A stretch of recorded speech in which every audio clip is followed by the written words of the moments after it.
asking me to be here. I don't have the special knowledge or experience that previous speakers and subsequent speakers will have. So I'm here really to express my support for this week to commemorate the appalling events that happened in Gaza. But I would make a couple of points. As someone who's worked in films and television, one thing that I think shocks us all is the way this issue is dealt with by the broadcasters.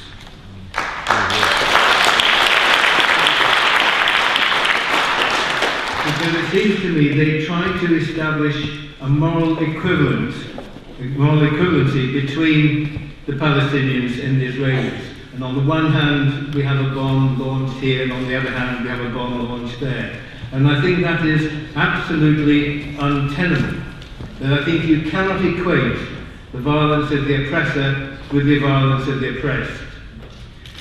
And for me, the critical event was the establishment of the State of Israel with the dispossession of the Palestinians, the hundreds of thousands of people who left their homes, the establishment of the refugee camps, and the expropriation of the Palestinians from their homeland.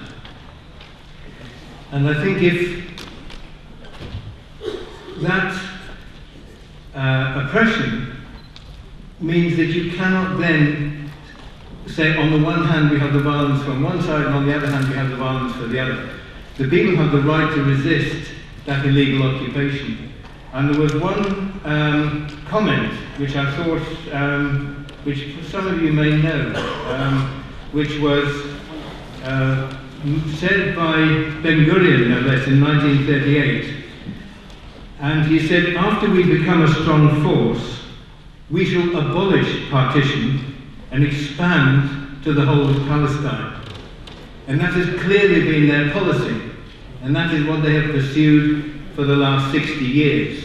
Now, it seems to me intolerable that we allow our news to be presented as though that was not a fact, as though that driving out of the Palestinians was not clear Israeli policy, because that is what they've done. And if you look at the map over the last 60 years, you see the erosion of Palestinian territory.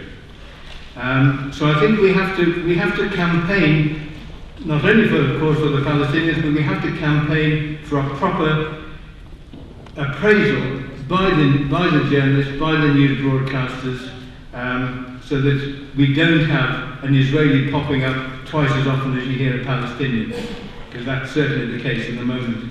And I'd urge that we all pressurise, telephone, email, all the news programmes whenever we see that happening, because it is intolerable. The other event that I've been a little bit involved with is the campaign for academic and the cultural boycott of Israel, launched in Ramallah in 2004 by academics and intellectuals. And I think this is a campaign that is well worth your support. It really gets up the noses of the Israelis to be told that their films are not welcome at international film festivals. They kind of pride themselves on their presence there. And we did have a notable success in the Edinburgh Film Festival, where the Israeli state was paying for the presence of an Israeli filmmaker. And some of us said that we wouldn't advise any of our friends to go to the festival if in fact that money was accepted and the money was returned.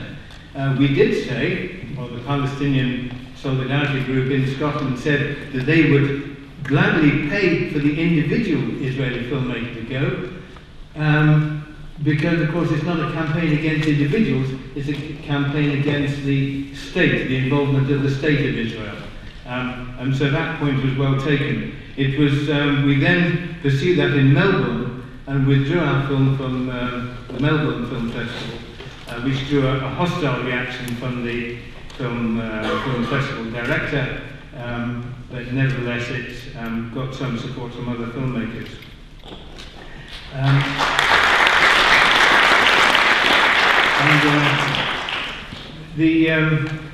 A key question came up in the discussion about that, about whether in fact or not Israel was in fact an apartheid state.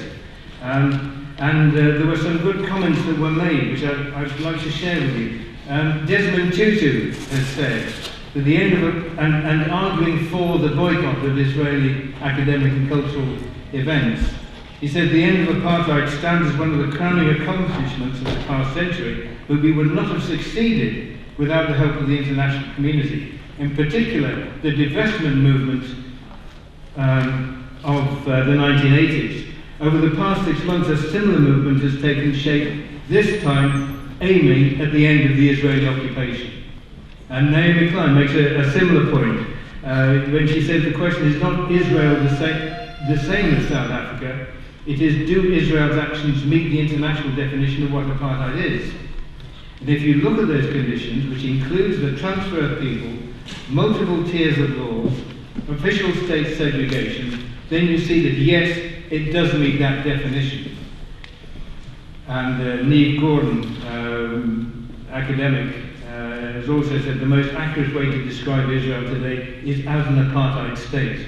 So I think on the basis of that, we are in a very strong position to demand the boycott of Israeli academic and cultural events, and I would go much further and say the whole divestment of Israeli goods and services, because it is the only we have to hurt those who are hurting others, and we have to hurt them in a way they understand, publicly denouncing them, publicly refusing to accept their goods, publicly refusing to take part in their cultural and their academic events. And the more we do that, the stronger we send the message that their behaviour is unacceptable.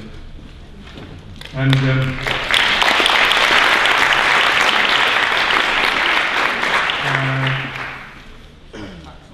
finally, I'd just like to give you one other quotation from the Israeli poet who says, I do not believe that a state that maintains an occupation of other people's lands and commits barbarities against its civilian population is acceptable in a civilized society. I'm a member, as has been said, of the Russell Tribunal, which I hope will establish very clearly the crimes that have taken place against the Palestinians, so that it is there incontrovertibly and can be used as evidence wherever this issue is discussed. So thank you. Good luck to the commemoration for this week of